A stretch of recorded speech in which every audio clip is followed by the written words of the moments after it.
আমি আজকে আপনাদেরকে ডাল মাখানি দেখাবো, যেটা আগের ভিডিওতেও আমি দেখিয়েছিলাম।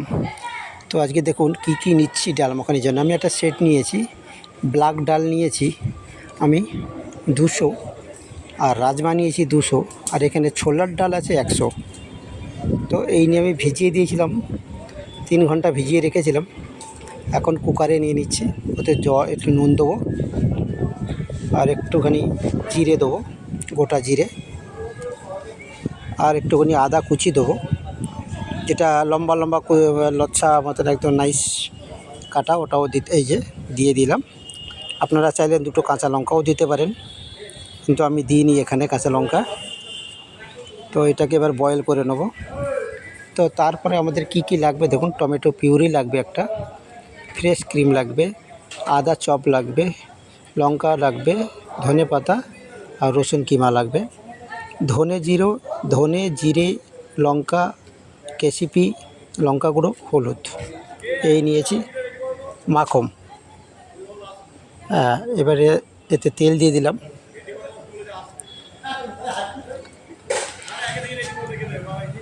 এবারে ডাল মাখানি খুবই ভালো একটা ডিশ, এটা হচ্ছে পাঞ্জাবি আইটেম। তো এতে পেঁয়াজ না দেওয়াটাই ভালো। দেখুন আমি একটু গোটা জিরে দিয়ে দিলাম, এবার আদা কুচি দিয়ে দিলাম, এবার রসুন কুচি করেছিলাম ওটাও দিয়ে দিলাম, একটু লঙ্কা দিয়ে দেবো, লঙ্কা কুচি দিয়ে এবার এটা নাড়বো,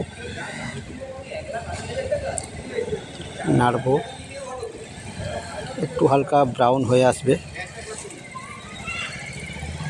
হালকা ব্রাউন হয়ে এলেই লঙ্কা কুচি দিয়ে দিলাম আমরা একটুখানি।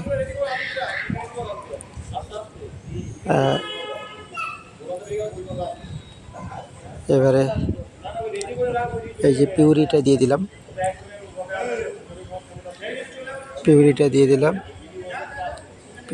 দিয়ে যেই দেখবেন একটুখানি ব্রাউন হয়ে এসছে তখনই পিউরিটা দিতে হবে, দিয়ে দেবেন পিউরিটা। তারপরে পিউরি দেওয়ার পরে মশলা দেবো আমি এখানে। মশলা দেবো ধনে, লঙ্কা গুঁড়ো, হলুদটা বেশি লাগবে না, জিরে গুঁড়ো, নুন, কেসিপি সব দিয়ে দিলাম, দিয়ে এবার একটু নাড়বো। এবার দেখুন আমরা যে ডালটা বয়েল করে রেখেছিলাম কুকারে, ডালটা আমাদের সেদ্ধ হয়ে গেছে, বয়েল হয়ে গেছে। এই যে দেখবো কীরকম বয়েল হয়েছে। একটুখানি চিনি দিয়ে দেবো, কেননা পিউরিটা একটু টক থাকে, টকের জন্য একটুখানি চিনি দিয়ে দেবো আমরা, যাতে টকটা মেনটেন করে যায়। হ্যাঁ, এই দেখুন বয়েল হয়ে গেছে, সেদ্ধ হয়ে গেছে, দেখুন সুন্দর সেদ্ধ হয়েছে। একটু হালকা একটু খালি নেড়ে নেবো, বাস ঘেঁটে নেবো, বাস বেশি ঘাঁটবো না আমরা। এবারে এটাকে ঢেলে দেবো।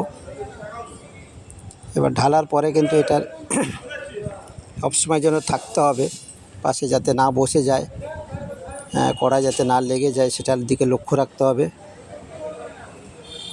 এতে এবারে আমরা একটু হোয়াইট বাটার দেবো,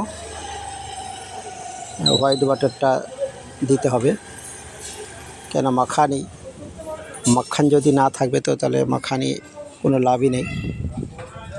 মাখানেরই টেস্ট আসা একটু দরকার, ফ্লেভারটা আসা দরকার এরই।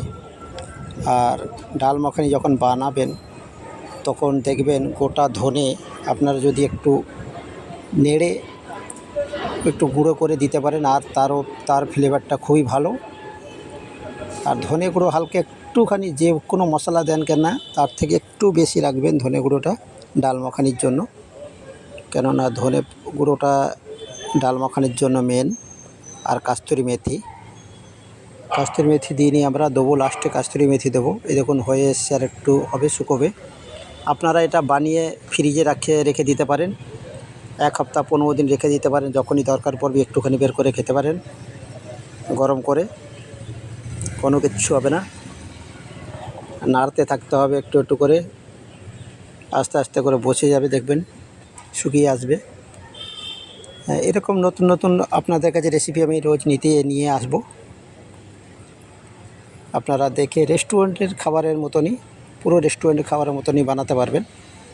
এই দেখুন মেথি বলেছিলাম, কাস্তুরি মেথি, আমি এটা গুঁড়ো করে নিয়েছি। তো এটা লাস্টে দেবেন, আগে দেওয়ার দরকার নেই, লাস্টেই দেবেন। এটা এরও একটা ফ্লেভার থাকে।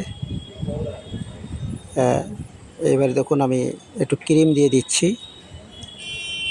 তো ক্রিমটা আরও বেশি দিতে হবে, তো আমি ওইখানে বেশি ক্রিম দিচ্ছি না, আপনারা চাইলে আর একটু ক্রিম দিতে পারেন। এই জন্য মাখানা দেবো এর ওপরে। মাখানা দিয়ে এটাকে আমার হয়ে গেছে, এবারে রান্না নামিয়ে দেবো। ভিডিওটা ভালো লাগলে শেয়ার করবেন, লাইক করবেন, সাবস্ক্রাইব